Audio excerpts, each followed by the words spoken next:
Bitmap ou vectoriel? Tout d'abord, les images bitmap. Alors bitmap, comme son nom l'indique, c'est une carte avec tous des petits carrés pour représenter au final l'image voulue. D'ailleurs, prenez comme exemple, vous affichez une photo et vous zoomez le plus possible et vous allez voir tous ces petits carrés qu'on appelle pixels. Les extensions les plus connues pour ce type de fichier sont JPEG, PNG, TIFF ou encore HEIC. L'image bitmap était évidemment utilisée on va généraliser pour tout ce qui est photo.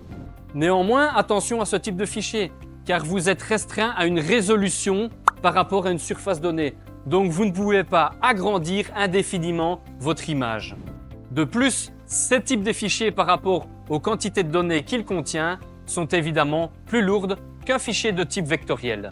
Les images vectorielles sont constituées de formes géométriques.